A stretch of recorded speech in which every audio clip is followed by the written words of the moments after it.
지금 부동산 시장 좀 주춤하죠? 다들 몸살일 때 사실 누군가는 기회를 찾고 있거든요. 그래서 이번 시간에는요, 바로 지금 같은 하락기에 토지 경매 시장에서 어떻게 진짜 숨은 보석을 찾아낼 수 있는지 그 방법을 한번 제대로 파헤쳐 보겠습니다. 자, 이 데이터 한번 보실까요? 지금 경매 시장을 보면요. 아파트 낙찰가율, 그러니까 감정가 대비 얼마나 비싸게 팔리냐는 건데 이게 80% 정도고요. 상가는 한 60% 수준을 유지하고 있어요. 근데 토지는요?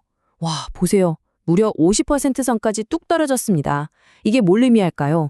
네, 바로 지금 시장의 공포가 가장 몰려있는 곳. 그래서 역설적으로 가장 큰 기회가 숨어 있을 수 있는 곳이 바로 이 토지 시장이라는 아주 강력한 신호인 거죠. 이런 하락세를 보면서 대부분은 위기다 이렇게 생각하실 거예요. 하지만 관점을 살짝만 바꿔보면 어떨까요? 역사적으로 봐도요. 진짜 큰 돈을 번 투자자들은 모두가 두려워할 때 움직였거든요. 지금 이 시장의 변화, 이게 현명한 투자자에게는 오히려 다시 없을 기회가 될 수 있다는 겁니다. 그래서 오늘 우리는 이 기회를 그냥 막연한 감이 아니라 현실로 만드는 아주 구체적인 6단계 행동 계획을 같이 한번 그려볼 겁니다. 서류 분석부터 시작해서요. 아무도 잘 안 알려주는 인허가 리스크, 그리고 마지막으로 입찰 직전에 뭘 꼭 확인해야 하는지 그 체크리스트까지 모든 과정을 하나하나 꼼꼼하게 짚어드릴게요. 자, 첫 번째, 하락장의 본질을 제대로 이해하는 것부터 시작해 볼게요. 물론 바닥이 어디냐, 이건 아무도 모르죠. 그건 신의 영역이니까요. 근데 중요한 건 단순히 가격이 싸졌다는 사실이 아니에요.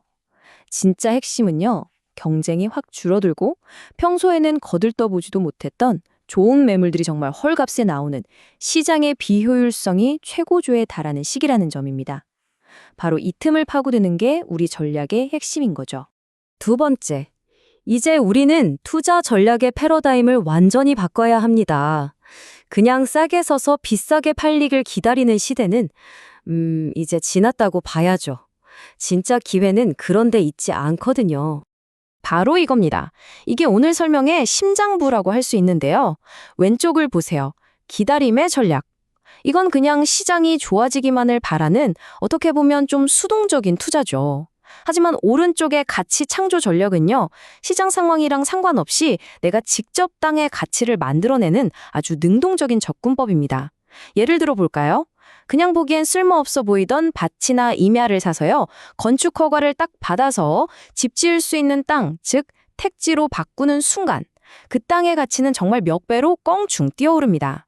시장이 오르든 내리든 상관없이 내 손으로 직접 수익을 만들어내는 것, 이게 바로 하락장을 이기는 가장 확실한 방법입니다. 자, 그럼 세 번째 단계로 넘어가 볼까요? 모든 건 서류에서부터 시작됩니다. 특히 토지 투자는요, 이 서류를 꼼꼼하게 검토하는 게 그 땅의 잠재력을 확인하는, 이건 절대 타협할 수 없는 첫걸음이라고 할 수 있습니다. 그 수많은 서류 중에서도 가장 중요한 서류 딱 하나만 꼽으라면 바로 이 토지 이용 계획 확인서입니다.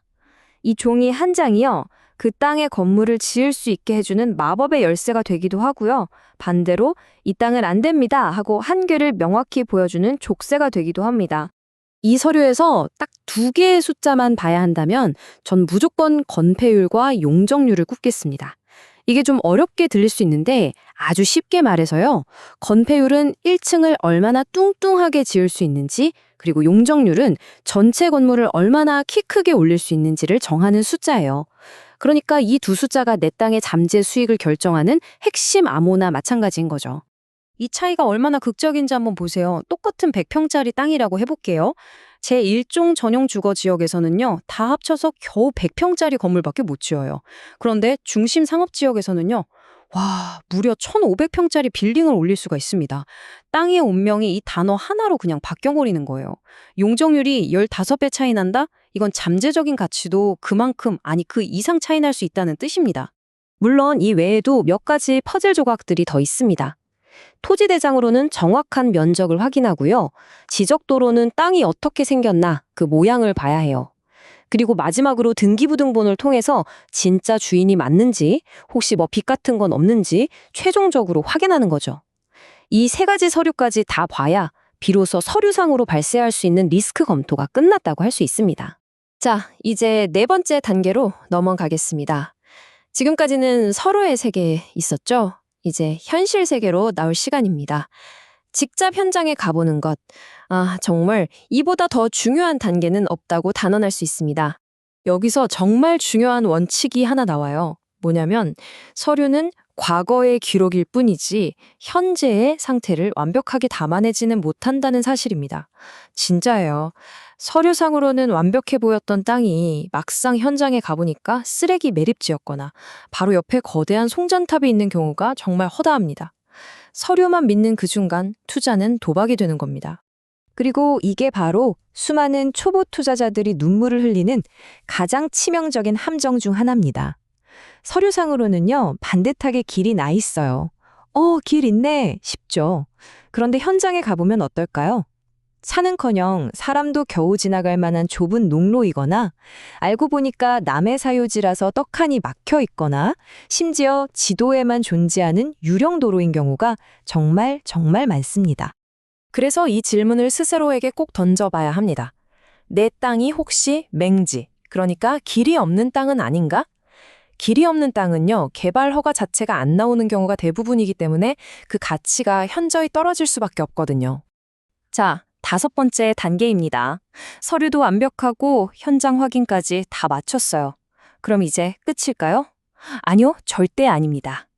이제야말로 보이지 않는 암초, 바로 인허가라는 거대한 산이 우리를 기다리고 있습니다.